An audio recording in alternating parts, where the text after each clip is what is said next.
Hi, everyone, and welcome to the webinar. We're just giving people a few seconds to sign on, and then we'll get started.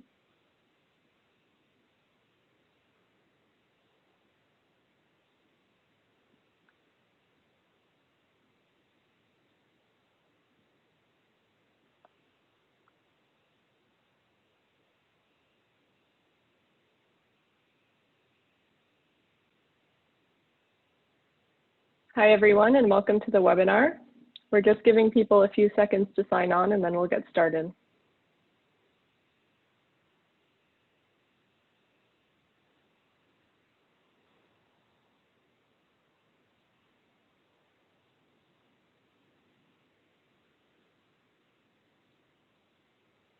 All right, welcome everyone to today's webinar, Igniting the Future of Community Foundations, Insisting on Racial Equity. My name is Melody. I'm the Director of Communications at CF Leads, and I'm just going to go over a couple of housekeeping items before we get started. So first of all, this is a traditional webinar, which means that you can hear us, but we can't hear you.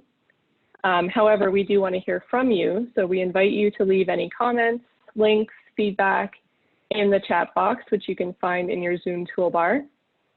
And just to note that you can send messages either directly to the panelists, which are the people you'll see on your screen, or to all attendees.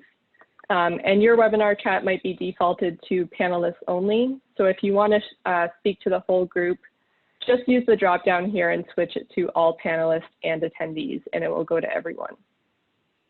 If you have any questions during the webinar, please put them in the Q&A box, which is also in your Zoom toolbar.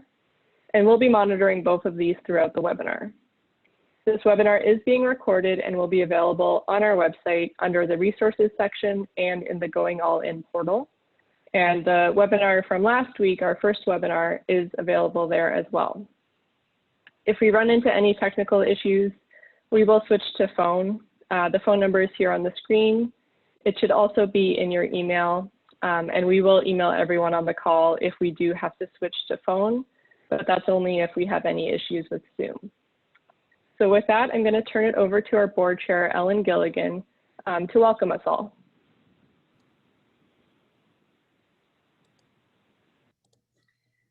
Thank you, Melody, and welcome. Good afternoon or good morning, depending on your time zone and where you're joining us from. We welcome you to the CF Leads webinar highlighting how community foundations are insisting on racial equity. I'm Ellen Gilligan, President and CEO of the Greater Milwaukee Foundation and Chair of the Board of CF Leads. I appreciate that so many of you, more than 200 in all, have been able to carve out time in your busy schedules to join us today in the second in a series of 4 webinars on our new portal, Going All In, which documents how community foundations commitment and momentum in assuming greater community leadership. This particular webinar is focused on our finding that community foundations are insisting on racial equity. As I mentioned at the outset of our first webinar last week, this has been a turbulent and challenging year for everyone on multiple fronts, from the devastating pandemic and its dire economic consequences, to the national reckoning on race, to now the horrific fires and numerous hurricanes providing sobering evidence of our climate crisis. And community foundations across the country have been deeply involved in addressing all of these issues. And also, as I disclaimed last week, we don't purport to suggest that local philanthropy can solve all of our problems. But my colleagues and I are so excited to be here today to share some of the findings of new research showing that community foundations are playing their part and poised to do more. Next slide, please. As many of you know, CF Leads is a national network of community foundations working together to build strong communities. Each year, CF Leads works with hundreds of CEOs, board members, and senior staff, striving to strengthen their foundation's community leadership muscle, who are eager to go from being good grant makers to becoming powerful local change makers. Formed a dozen years ago, CF Leads is the only philanthropy serving organization exclusively dedicated to community foundations and their community leadership. We build organizational capacity, share knowledge, and galvanize the sector around key issues of our time. Last year, Deborah Elwood, President and CEO of CF Leads, took stock of her 10 years at the helm of the organization, shared her observations, and promised to get a better sense of where the community foundation field is and where it is headed. This project is the result of that commitment. Next slide, please.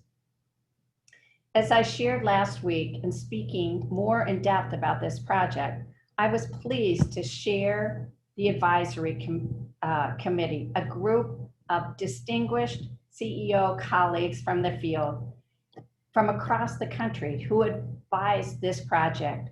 I'm thrilled that two of my colleagues who served on that committee, Helene Gale, President of the CEO of the Chicago Community Trust, and Tony Mestres, President and CEO of the Seattle Foundation, are able to join us today as we explore the ways in which community foundations are insisting on racial equity.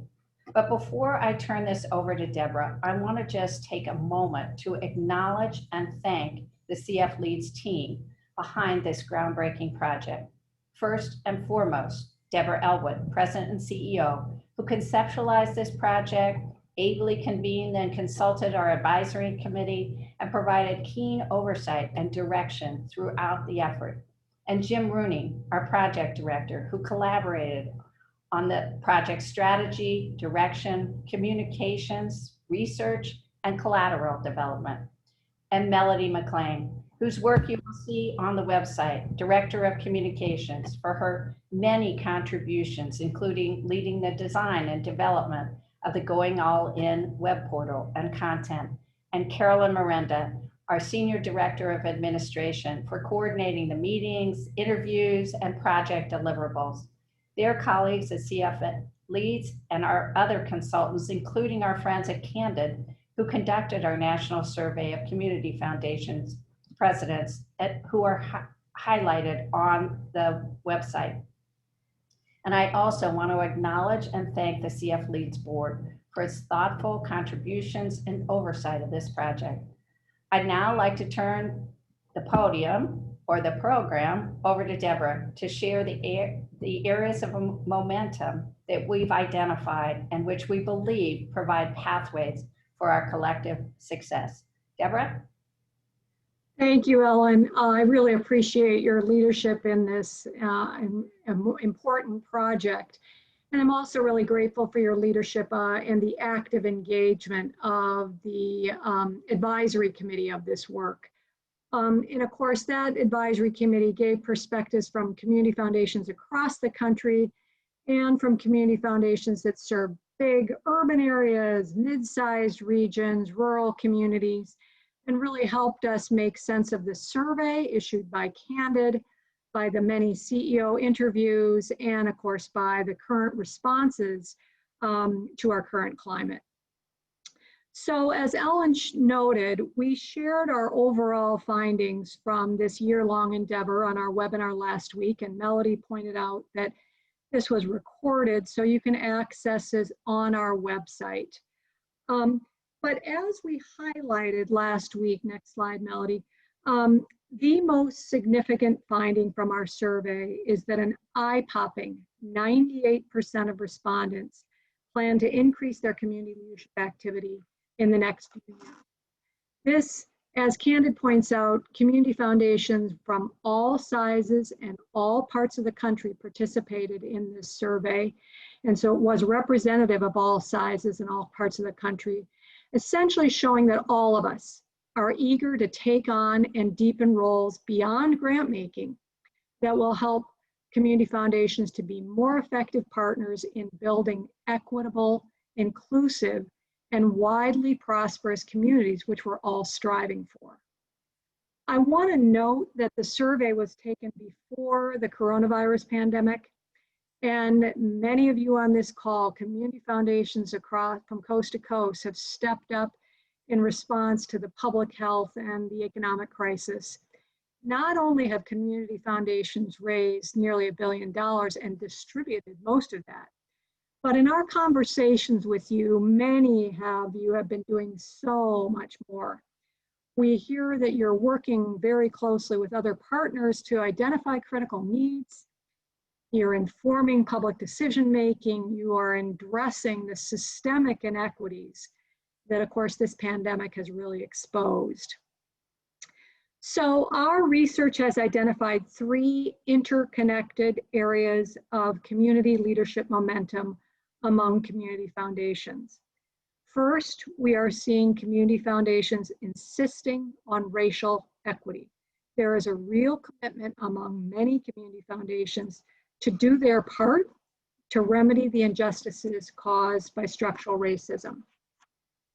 And of course, we're going to go more deeply into those findings today. The second area of momentum identified by our research is that community foundations are amplifying community voice. Community foundations they're seeing a role for themselves in ensuring an engaged and informed citizenry, which, as we know, is vital to a healthy democracy. And then the third area of momentum we've uncovered is community foundations influencing public policy and systems.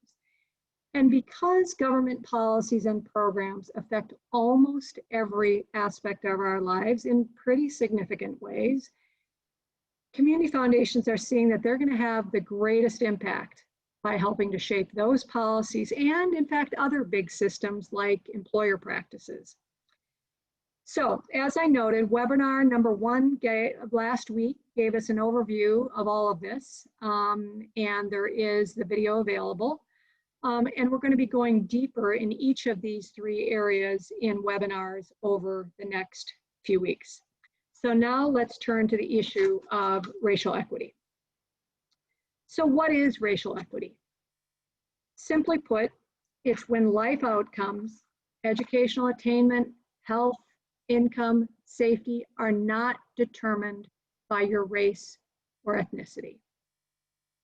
Unfortunately, outcomes on all those measures are significantly worse for people of color than for whites. And of course, we have significant evidence that these inequities are the result of the systems and policies and practices that have created barriers to prosperity for people of color. So for example, many of you are familiar with redlining, and you can get a full history of segregation and redlining in the incredible book, The Color of Law, if you want a lot of detail on this. But it essentially excluded African Americans and other people of color from the home mortgage market. And it ended up restricting them to segregated communities with limited resources, underfunded schools, and insufficient social services. Another example of some of the systems and policies that have kept people of color back are limited access to the GI Bill, which of course was incredible federal legislation that helped scores of veterans get an education and secure home mortgages when they returned from service. Unfortunately, the implementation of the GI Bill meant that many African Americans were excluded from receiving those benefits.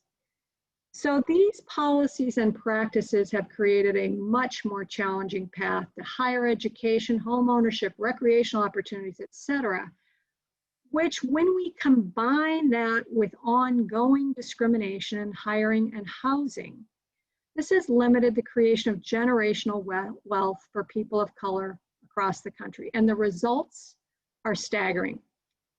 Next slide, Melody. 71% of white families owned homes in 2017 compared to only 46% of families of color.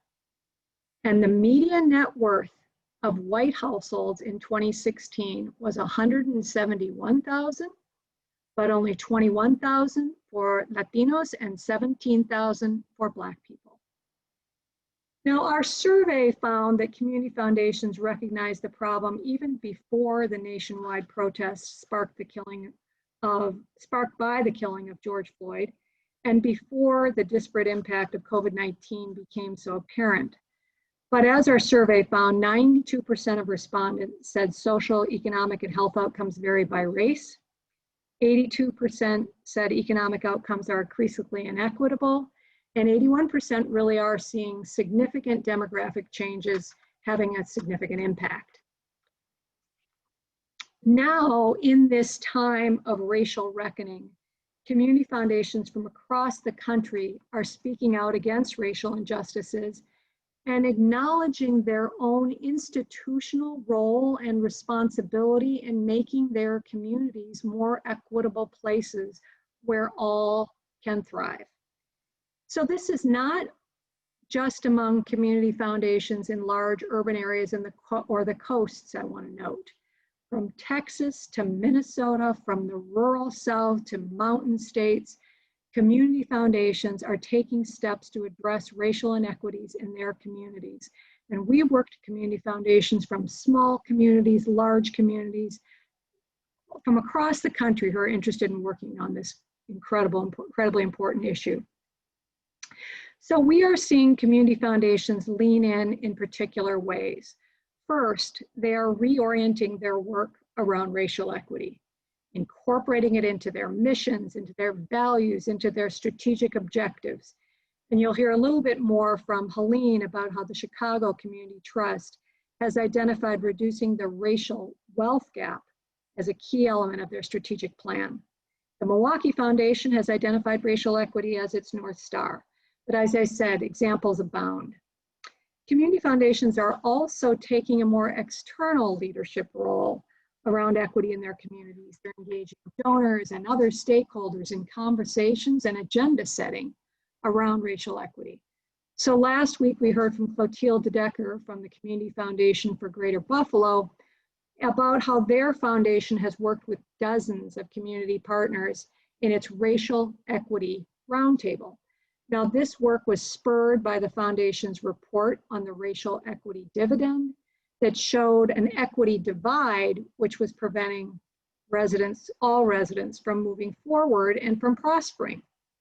In another area, the Community Foundation of Greater Dubuque initiated and leads what they call Inclusive Dubuque, which is a broad community partnership that provides data and facilitates conversation and offers a range of resources to promote diversity, equity, and inclusion. Finally, community foundations are recognizing the need to operationalize equity internally as they strive to reduce racial equities in the community. And community foundations like the Seattle Foundation, who we'll hear from today, are working hard on that internal competency in order to really deliver on its mission. But no community foundation would say that this work is done. 63% of community foundations have committed to greater board diversity, but many lag in a commitment to staff, senior management, or vendor diversity, as you can see here. In fact, our survey found that 80% of community foundation CEOs are white, and that confirms other research. And actually another troubling finding is that nearly half of community foundations don't ask any demographic information from their grant seekers. And of course, that makes it difficult for us to know if we are really reaching the most vulnerable populations and populations of color, and whether we are really getting philanthropic resources to communities of color. So I've highlighted a number of examples from community foundations of all sizes that are leaning into this work, but we have dozens more on our new web portal. And this dynamic resources provides additional research findings, resources and key organizations to consult, and then questions you might concern along your journey. So we're going to pull that up for you very quickly to show you some of the key elements of the portal.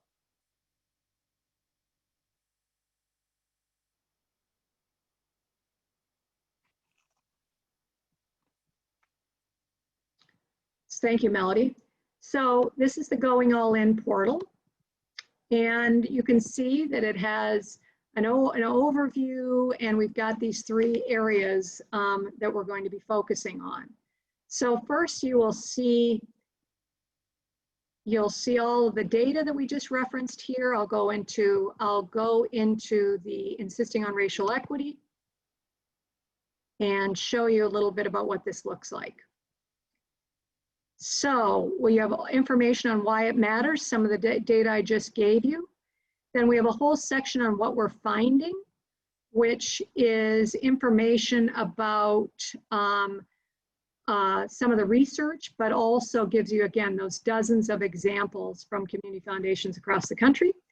And then finally, at the end, we have a whole section on what you can do, which will show you other partners that are doing this kind of work and key resources that you might want to reference, and also questions to consider along your journey. So if you're just getting started, if you're further along the path, or if you're trying to break barriers in this area.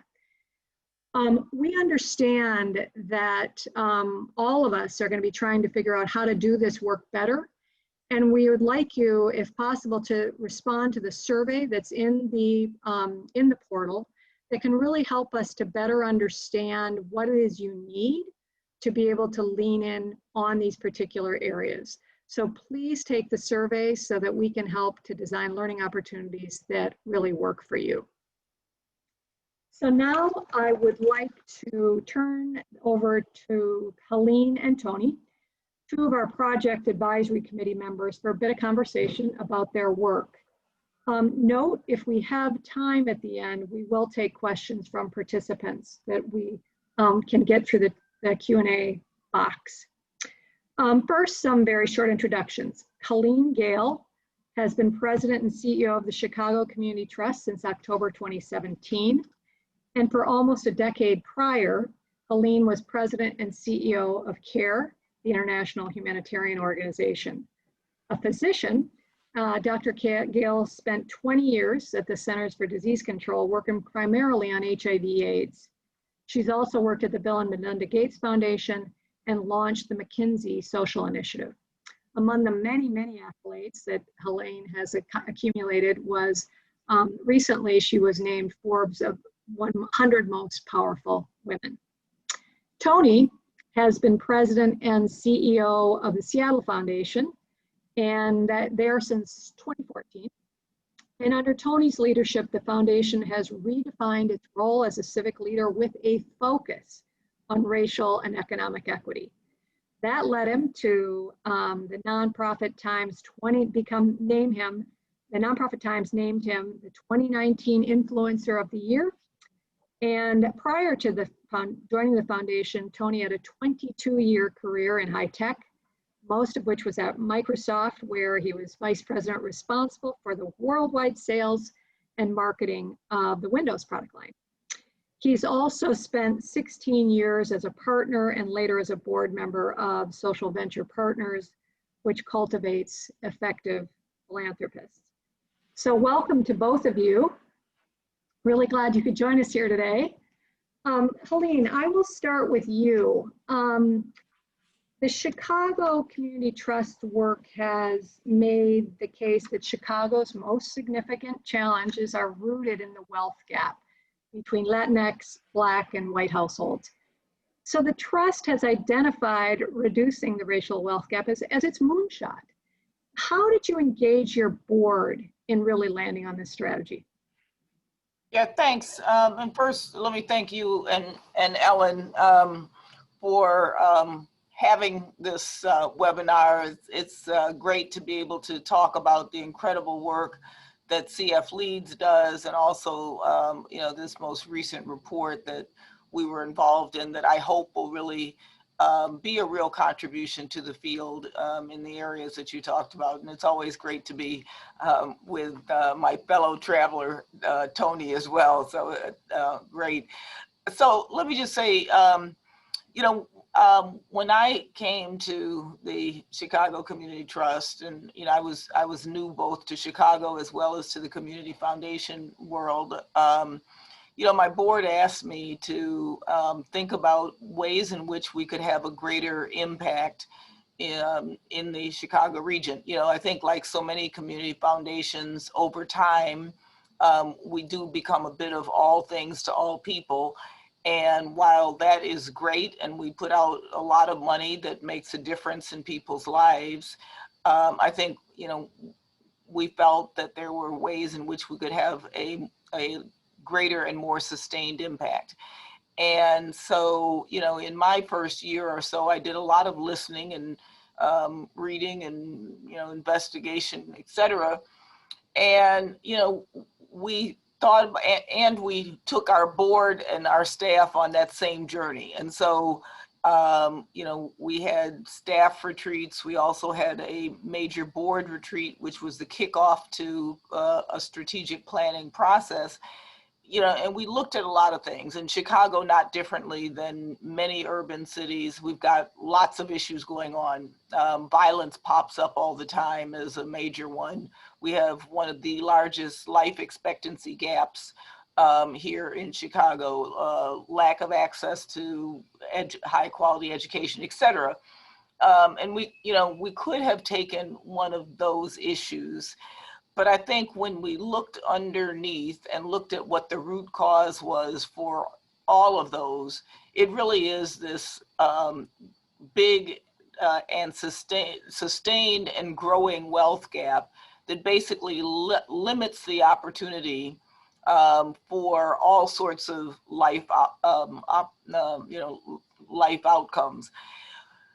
But also, as we took our responsibility as the leading foundation for the Chicago region and our charge to the whole population, if you will, you know, we're a city, a region that has 1/3 African-American, 1/3 Latinx, and 1/3 white.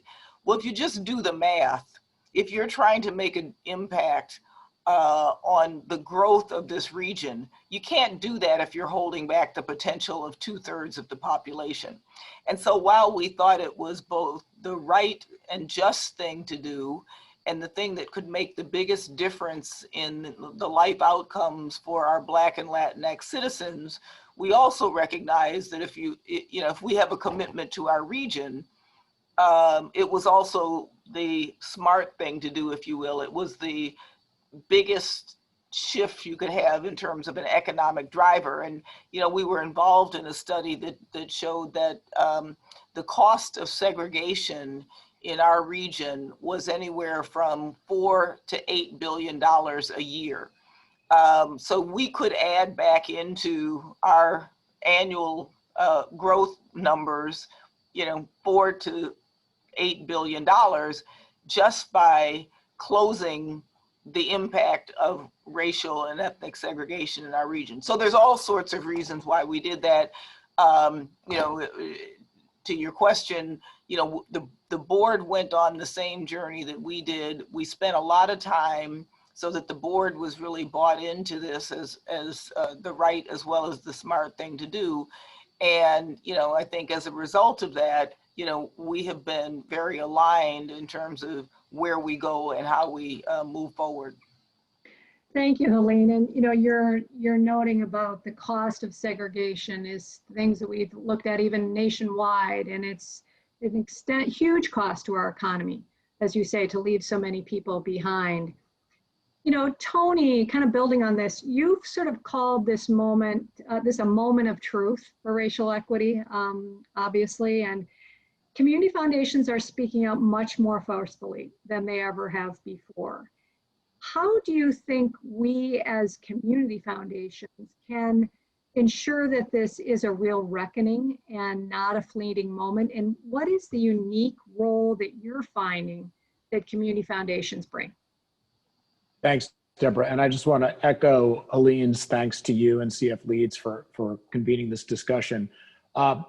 I would offer a few comments on top of Helene's, and just to mention one of the things that I really value about our field in the spirit of this discussion is how we're learning from each other and building on each other. And that has I think a network effect that is really incomparable in our country right now. And also, you know, sharing pitfalls and sharing mistakes and where there's rubs and tensions. But one of the things that I have observed, especially recently, relative to not only a moment of truth for community foundations, but just this moment of reckoning for our entire society around racial justice, is that there are several important shifts that we have to kind of recognize.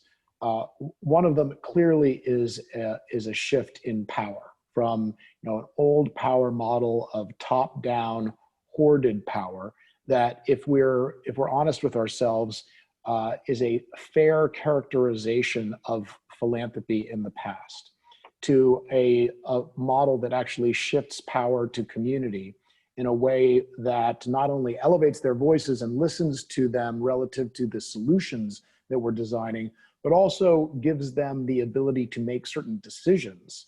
And that in some respects for our institutions and for our donors, calls on us to give up certain power to community in a way that is, I think at the end of the day, results in far more effective solutions for the community. The other thing to note is that we're trying to shift philanthropic behavior.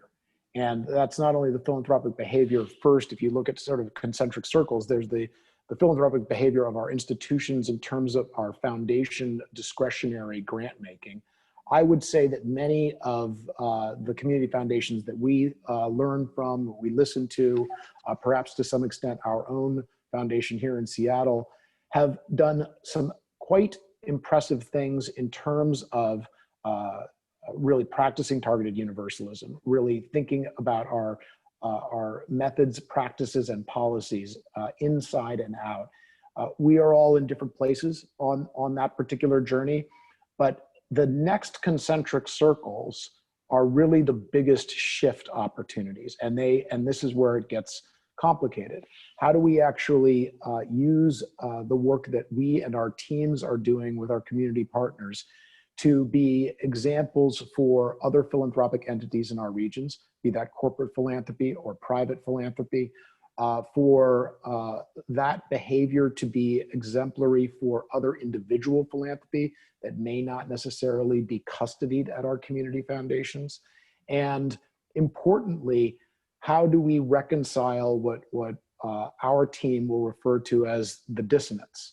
The dissonance that community foundations in many ways in the past were intermediaries, were philanthropic banks for a broad number of people with a broad set of goals, passions, objectives, such that we are actually leading the behavior change of our base of donor-directed grant making in a way that is not telling them they are right or wrong in terms of certain behavior, but is enlisting them, educating them, and hopefully engaging them with community in a way that advances racial equity and racial and economic equity, to Helene's point around the trust's focus.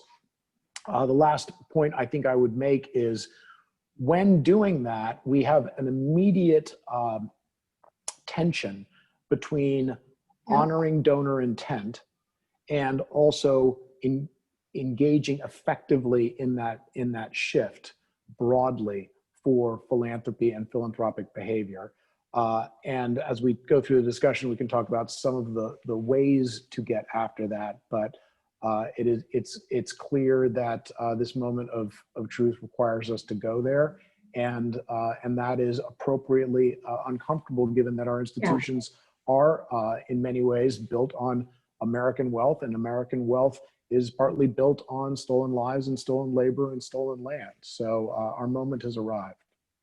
And you noted that there's real shift in power and how challenging that is. But as we have found, there's a real recognition among community foundations. This is another one of those areas of momentum and the need to lift up resident voice and power. How we do that is challenging. Not very many of us no one has this fully figured out.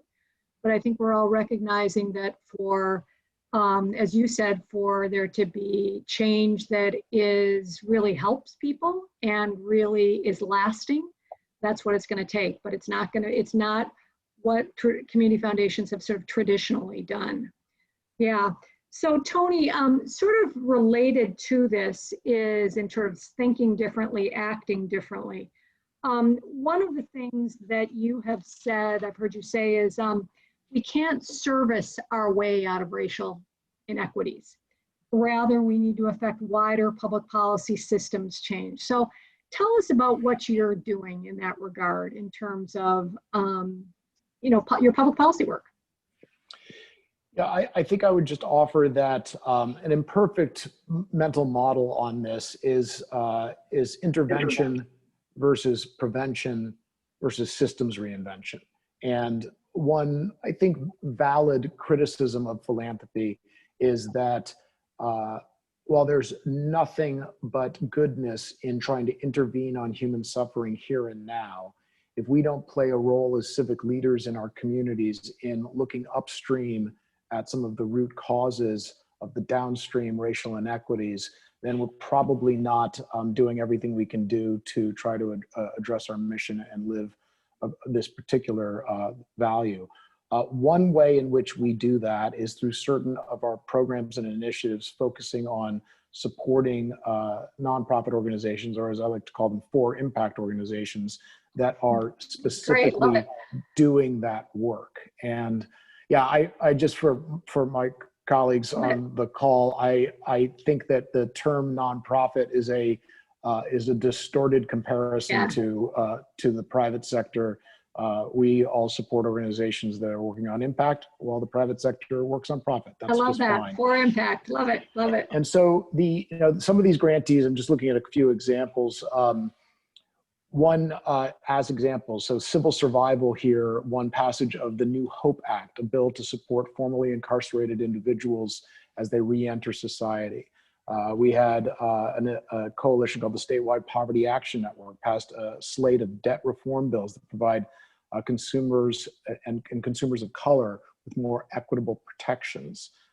Casa Latina here in Seattle is an immigrant worker rights organization that empowers Latinx immigrants, and it led a coalition to pass the first of its kind law in the country to extend basic protections to domestic workers through a domestic workers bill of rights. So when you start getting at supporting frontline organizations that may actually have dual roles, they may be doing direct service intervention while they are advocating for policy change and work that goes to really our state legislatures, sometimes even accrues up at a federal level.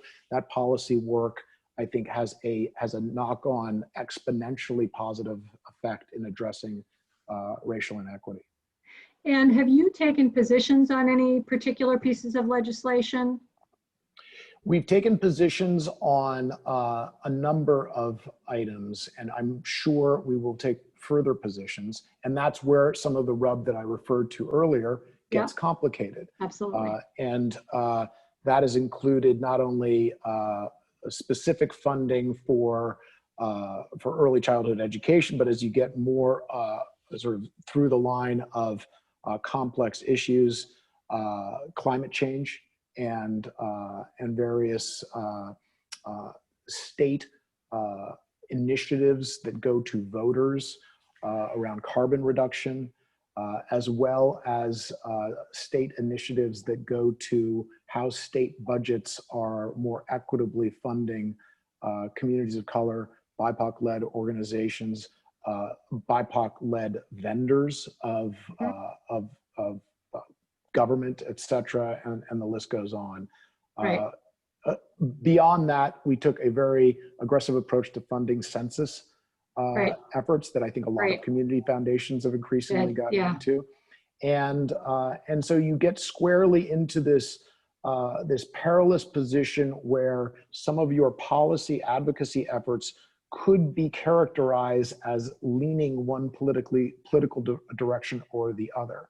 And I think that the board's consideration for all of us in this is, how can we be civic leaders? How can we shift philanthropic behavior and also not get niched and narrowed and sub-optimized in terms of our ability to have broad impact, and also to use a John Powell-esque frame to be bridgers as opposed to breakers, but not try to please all of the people all of the time.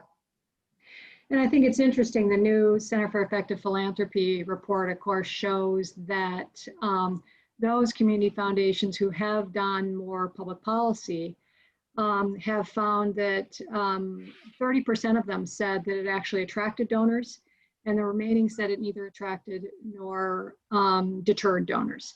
So I think in the past, we've sort of been afraid that taking an even-handed stand on something might actually scare donors away, but I think a lot of CEP's work is kind of showing the opposite.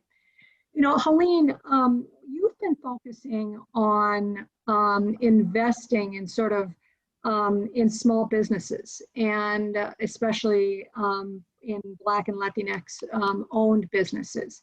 So small businesses account for 58% of all the jobs in Chicago and 70% of the jobs in underinvested neighborhoods. And so this is a little bit different than just sort of funding social services. And I understand that you have joined 3 colleague foundations to launch the Fund for Equitable Business Growth, which supports entrepreneurship, which again is much different than funding social services. Have you been able to build coalitions kind of beyond philanthropy to kind of support these efforts? Yeah, I'll answer that, but I just want to go back to the question that you asked Tony as well, because you know, it's something that we're incredibly involved with. And you know, when we developed our strategy, you know, we really felt like you know, while there are things that our grant dollars can do, that the biggest levers are going to be policy change. And poor public policy got us to where we are. You mentioned redlining as an example. And so, you know, good public policy is going to be critical if we want to have the kind of impact that we want to have. And so, you know, I look at our grant spending as ways of demonstrating things that could then be scaled up through public policy, or that would help public policy shift. And that our real role is really, how do we actually shape the dialogue around these larger issues that could really make the biggest difference. I just, you know, just to highlight, reimagining. One of the things that, you know, being a community foundation, different than our private foundation colleagues, we can advocate, we can, you know, we can be involved with lobbying, we can do things that private foundations are not able to. And so we've actually recently brought on a policy and advocacy director. She's now brought on someone else, and we're really developing a whole team to really integrate our policy work with our programmatic work. And so, you know, go on about that, but Tony, you know, covered that well. But just to say that I think that's increasingly going to be important for us. And I think it includes how we work with communities, so that, you know, we're funding, you know, all sorts of networks at the community level who we want to be able to equip them to be advocates, to be able to lobby, and to do the rest of that. And, you know, so I think, you know, for me, that is kind of the highest priority, is what we do on the policy change environment. On the small business development, we had been involved somewhat, but I think, again, with this focus on closing the racial and ethnic wealth gap, and we have 3 different components to that. One is around building household wealth. The second is around catalyzing neighborhood investment. And then the third is around lifting community voice, and feel like we have to have all 3 of those things to be able to be successful. So in the growing household wealth, you know, we look at incomes and really pipeline to secure incomes that allow people to raise families, et cetera. Developing assets, so small business is part of that, home ownership, and other things that can turn income into wealth, if you will. And then we do a lot on the debt side. So also thinking about what are the things that extract wealth and assets once you have it. The small businesses, you know, for all the reasons you mentioned, a particularly important one. And it's one, especially after COVID, where so many of our small businesses, Black and brown businesses, were so hard hit by the pandemic. we're going to continue to double down. And in two ways, you know, people often think about the fact that businesses of color don't have access to capital, and that is, Yeah. you know, a huge part of it. But we're putting an equal amount of focus on building the ecosystems to support businesses so that they are able to use that capital effectively.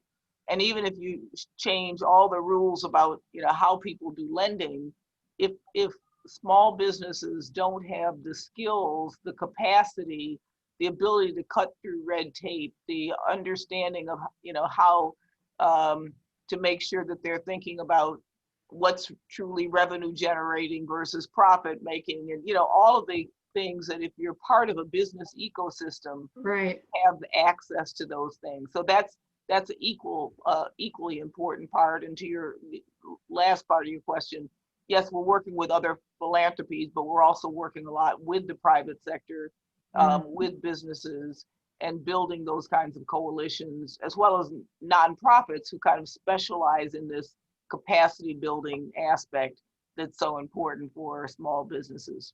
Mm-hmm, mm-hmm. And Deborah, I think the only thing I might add is that as you think about what Helene was just describing, and all of our equivalents of this, you get to a place where you have to say, well, how are we making these decisions? How are we deciding what our focus is, and how do we decide what, from a policy advocacy perspective, is our particular approach? So we had to organize with my great team a internal process that at different stages and milestones either interacts with the senior management of the foundation, or then escalates and interacts with our executive committee. We call it our policy table.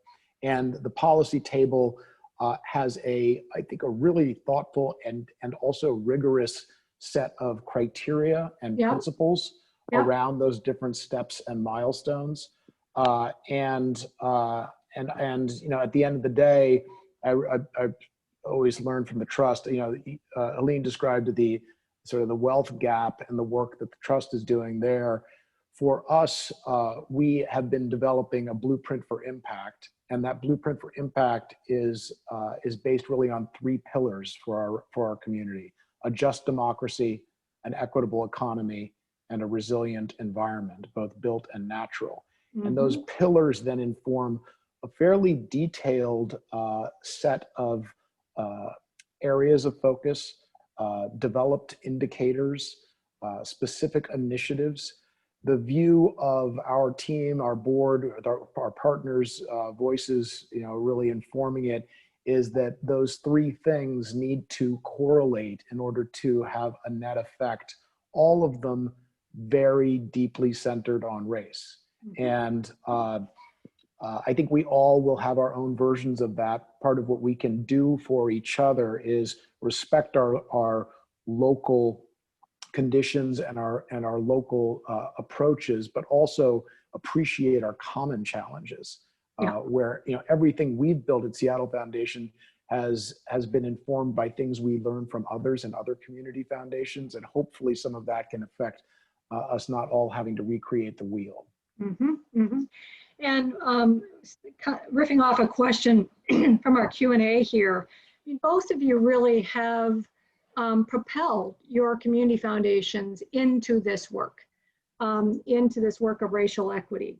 And you've talked about some, you know, the different staff you've kind of brought on, and I'll ask this of you first, Helene, but what are some of the core conditions that you feel, core conditions that set up a community foundation to take a big leap forward on insisting on racial equity? And she suggests, is it leadership capacity? Is it shared values? You know, what is it that really is setting you up to do this work? Well, you know, I really do think it's kind of, as you know, as I mentioned before, you know, going on a journey together. It made a huge difference. And, you know, as we were first deciding what we would prioritize, and, you know, decided that it was going to be on this issue of the racial wealth gap, you know, in the process, and then once we decided, we did a lot of just learning together. you know, you mentioned the book, The Color of Wealth. You know, we had Richard Rothstein come and talk to our staff. We brought in a lot of, you know, we brought in speakers so our staff and our board could hear it, not just from us, but they could hear it from others. So, you know, we did a lot of that and are continuing to. We have a conversation series, for instance, and, you know, while it focuses on other things, we try to have people who come in and give us new thinking about the work that we're doing. So you know, I can't underestimate kind of going on this learning journey. And, you know, I thought I understood the history of race and racism. But, you know, what I have learned in the last 3 years, you know, is Yes. you know, is astounding. And, you know, continuing that learning, I think, is so important. So I think doing that is critical. Having some shared, obviously, some shared understandings of what we're trying to accomplish, because it'd be great to just, you know, think about this. But, you know, I think it was in really coming up with some very tangible things that we all wanted to work together towards that really galvanized the organization so that people really did feel this excitement that, you know, we got this 10-year vision. You know, we know what the components are. We know that we're going to continue learning.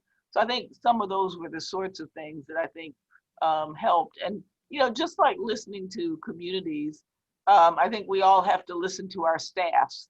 I've learned so much from, you know, listening, especially to my younger staff who see the world so differently. Yeah. And understanding what it is like for them to experience some of the issues and how they view it and what they will and will not stand for, which is different than, you know, than me and my old generation. So, you know, all of those things.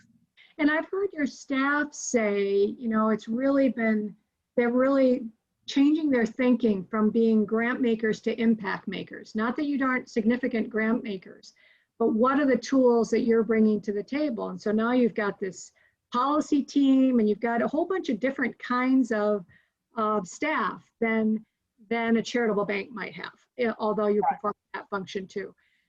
Tony, how would you answer that question about, you know, what is it that's really helping you to propel this work forward? Well, you know, I'll try to answer that while also just continuing to build on Helene's sage counsel.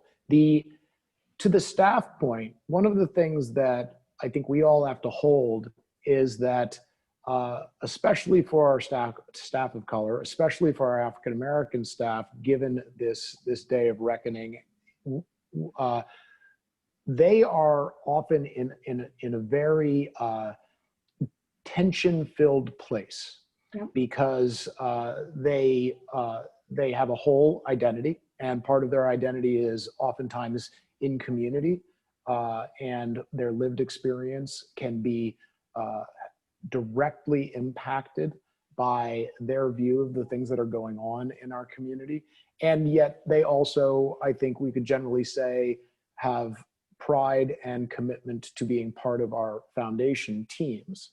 And so that listening, I'm as Helene is learning every day from my team, and that listening component on top of the humility that I think we all need to hold is so important when those tensions can break us apart. I will also note that we've experienced in the past, and we're experiencing lots of ways, is that when a foundation claims to hold these values and to be committed to racial equity, it also causes the community to then demand more of us, to hold us accountable, and to challenge or question us on how we can be better, and are we really, you know, walking the walk, and how do we navigate that while also trying to shift philanthropic behavior, especially considering that we are constructed by funds that donors have gifted to our institutions, and then therefore the community. And I think it's a critical piece. So I don't know if I specifically answered your question, Deborah, but come at me if you want some more precision. No, that makes sense. Helene, you want to react to that? Do you want to react to that, sort of about our employees and how we manage with diverse employees and community? Yeah. Well, I would just again say I learn a lot from seeing things from their vantage point. And, in some ways, the workplace is a microcosm of society. And, I may be an African-American woman, but I'm still the boss. And, I have to think about how I am interacting and what the power dynamics are. I think, Tony, you said, the expectations are higher once you say that you are committed to equities. I always have to laugh. We were in the middle of doing our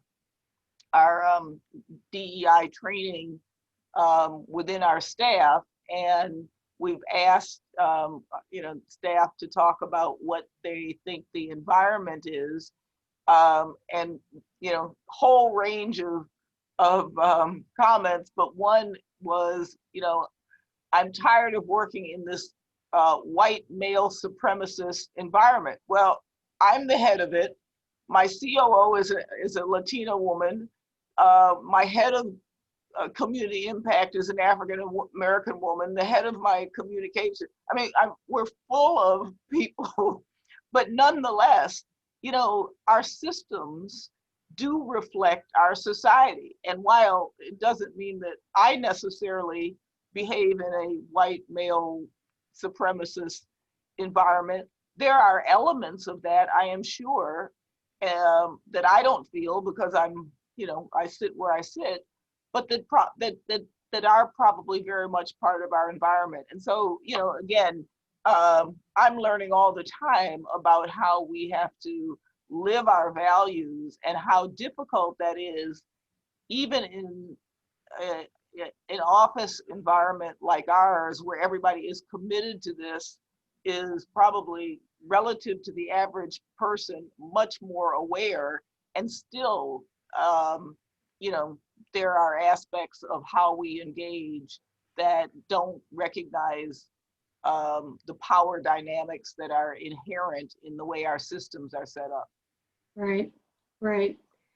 I have one more question, again, kind of reflecting amalgam of some questions. And we just have a couple of minutes left. What are the repercussions for community foundations that choose not to propel this work forward and for the long term? I'll throw that at you, Tony. What are the repercussions for those who choose not to propel this work forward? Comes from a participant here. Helene's had to hear too much of this point of view in some of our CEO cohorts, but one way I would describe it is, if you're running the old playbook of we are basically an intermediary of other people's giving in our community, we're a pretty uncompetitive intermediary. There are lots of other intermediaries that givers can choose. Then therefore, the only way through, if you just have your, forgive me for a moment, commercial competitive hat on, forget your values, forget principles, is to say, what's our differentiation? Well, then if you change hats and say, we actually are trying to live our mission and be holistically for impact, then you could begin to get into both values and science that say that centering on race is indisputably what you need to do in order to achieve broad impact. Read targeted universalism and everything that comes with that. Then therefore, if that is the thing that not only is differentiating from the perspective of an old intermediary commercial competitive perspective, or from the perspective of actually trying to move the needle and address inequities in our society, you must do this. And if you do not do it, you have lost the opportunity to distinguish yourselves in both respects. Thank you for that.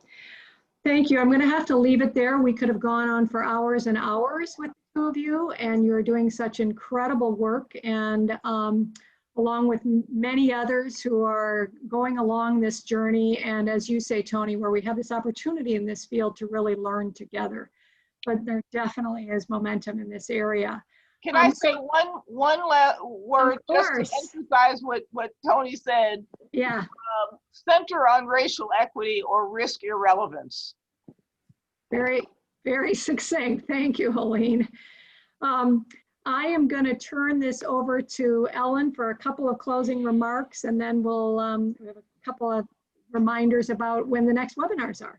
Thanks for having us, Deborah. Thanks so much to the both of you. Really, really appreciate it. And you can get more information, all of you listening, on our web portal, much more on these two foundations and on other community foundations doing this great work.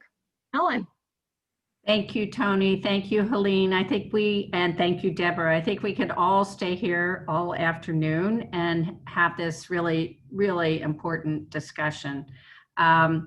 I know we're at the end of our time, and I think this is just a teaser for what the next webinar will bring you with regard to insight and learning about not only the leaders in the field, but how we can advance our shared work together. So I just really want to thank Deborah and the team at CF Leads for advancing this conversation. And thank you all for joining us. Great. And we now have a little bit of information, just a reminder about when the next webinars are. So here we have, I think, a slide on that. Yep. So our next webinar is October 1st.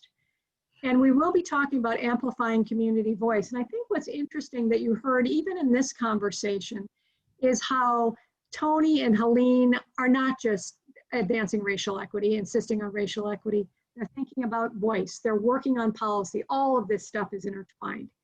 So then the next webinar, so on October 1st, it's with Ivy Allen from Foundation for the Mid-South, Shelley O'Quinn from Inovia, which is in Eastern Washington, and Pedro Ramos from the Philadelphia Foundation. And then on October 8th, we'll hear from Paul Grogan from the Boston Foundation, Dick Ober from New Hampshire, Steve Selesno from Arizona, and Ashley Swearingen from Central Valley Community Foundation, which is in Fresno, California. So thank you all very much, and we hope to see you on October 1st. Thanks so much. Have a great afternoon.